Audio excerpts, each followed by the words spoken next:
Hello यूरीज, आप सभी लोगों का स्वागत है मूवीज़ पनघट में। आज हम शुरू करने वाले हैं एक न्यू ड्रामा जिसका नेम है प्रोवोक। एपिसोड फर्स्ट स्टार्ट होता है। दिखाया जाता है कि मौसम बहुत ज़्यादा ख़राब हो रहा होता है, बारिश पड़ रही होती है, बिजली कड़क रही होती है और वहीं पर एक बंगले के सामने एक गाड़ी आकर रुकती है जिसमें से एक ओल्ड मैन निकलता है। बंगले के अंदर दिखाते हैं डूजुनियो अपने फादर की मिस्ट्रेस को देख रहा होता है और तभी आकर वो उसको हक कर लेता है। वो उससे पीछा छुड़ाना चाह रही होती है, वो उससे कहती भी है कि मैं तुम्हारे फादर की मिस्ट्रेस हूँ, प्लीज़ मुझसे दूर रहो। पर डूजुनियो कहता है कि तुम्हें याद तो है ना, शादी तो तुमने मुझसे की थी। तभी दिखाते हैं डूजुनियो के डैड बंगले के अंदर आ जाते हैं। वो उनके रूम की साइड आ ही रहे होते हैं और अंदर डूजुनियो और जियांग यिंग का मेकआउट सेशन चल रहा होता है। तभी डूजुनियो के डैड अंदर आ जाते हैं और वो उन दोनों को इस पोजीशन में देख लेते हैं और तभी वो एकदम से गोली चला देते हैं। और यहीं पे सीन कट होके फिर दिखाते हैं 1 महीने पहले। रेलवे स्टेशन पे लोगों को ट्रेन के अंदर नहीं जाने दिया जा रहा था। तभी ट्रेन के अंदर दिखाते हैं एक आदमी को पकड़ के रखा हुआ था और तभी वहाँ पर आ जाता है डूजुनियो, जो कि योंगशेंग इंडस्ट्री का यंग मास्टर है। और वो आकर उस आदमी को मारने लगता है क्योंकि उस आदमी ने उनकी कंपनी से बहुत सारा माल चुरा लिया था और अब वो उन्होंने कहीं छिपा दिया है तो वो बता नहीं रहा था।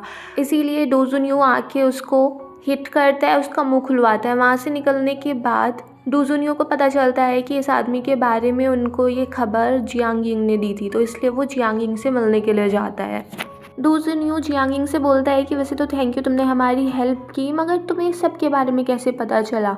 जियांग यिंग बोलती है कि वैसे तो इस शहर में मैं नई हूँ, बट यहाँ पर मुझे भी अपने आप को कायम करने के लिए कुछ कनेक्शंस की ज़रूरत थी और मैं यहाँ पर नई आई हूँ, तो मेरे भी कुछ कुछ कनेक्शंस थे यहाँ पर पहले से ही।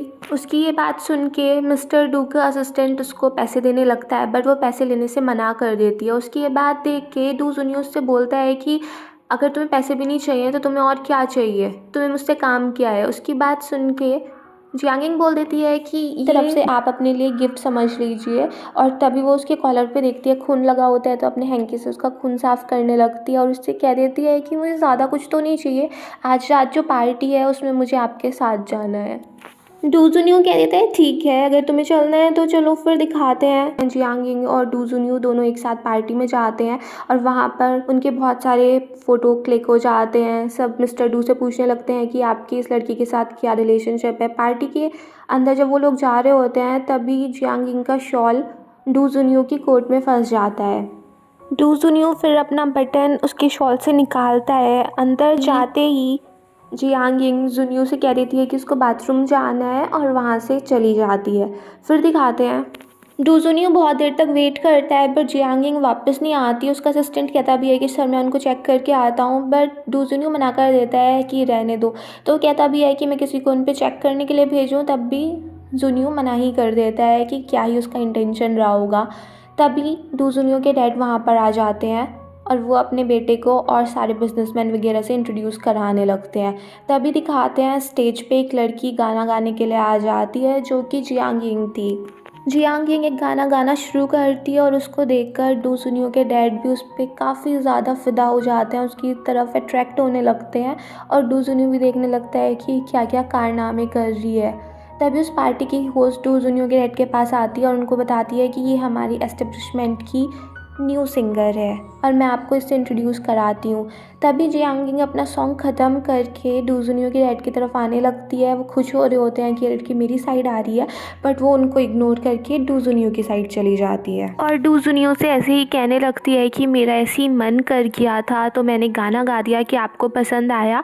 डूजुनियो उसकी तरफ देख के कहता है तुमने तो मेरी आँखें ही खोल दी। फिर जियांग यिंग उससे बोलती है कि शायद आपका कुछ खो गया था जो मुझे मिला है। वो उसके हाथ में एक बटन रख देती है। जब उसका शॉल डूजुनियो की कोट में फंस गया था उसी टाइम पे उसने ये बटन डूजुनियो के कोट में से तोड़ लिया था। डूजुनियो और जियांग यिंग को एक साथ देख के डूजुनियो के डैड को थोड़ा अजीब सा तो लग रहा होता है। फिर वो अंदर जाते हैं, अपने आप को चेक करते हैं। जब वो बाहर निकल रहे होते हैं तभी उनको जियांग यिंग दिख जा रही होती है। जियांग यिंग भी वहीं से पास हो रही होती है, तो वो जिससे ढंग से निकल जाए वो वहीं पर रुक के खड़े हो जाते हैं। जियांग यिंग ने भी उनको देख लिया था, बट वो उनको थोड़ी सी इग्नोर मारती है और उनके पास से जैसे निकल के जाती है उनको टच करते हुए जाती है।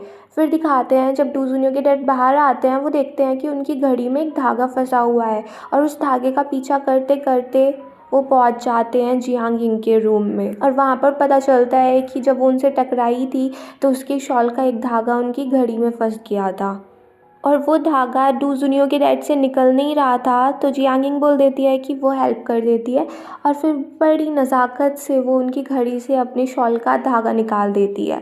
फिर मिस्टर डू देखते हैं कि उसका इतना सारा धागा निकल गया, उसका शॉल ख़राब हो गया है, तो वो बोल देते हैं कि वो उसको नया शॉल दिला देंगे।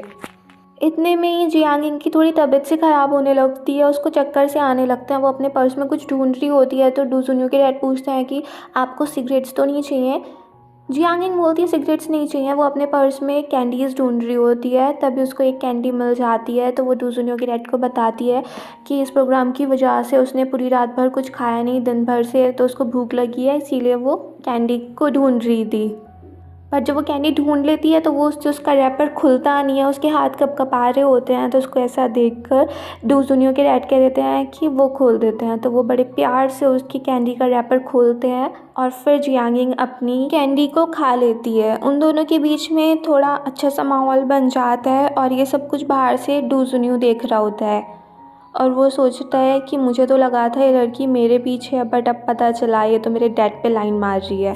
मुझे तो लगा था अपने शॉल का यूज़ करके वो मेरी तरफ आना चाह रही है, बट अब पता चला उसका असली शिकार तो मेरे डैड है। और यहीं पर ये फर्स्ट एपिसोड फिनिश हो जाता है। अगर आपको ये पसंद आया हो तो प्लीज़ मेरे चैनल को सब्सक्राइब करें, लाइक करें, शेयर करें, कमेंट्स करें and bye bye till next video.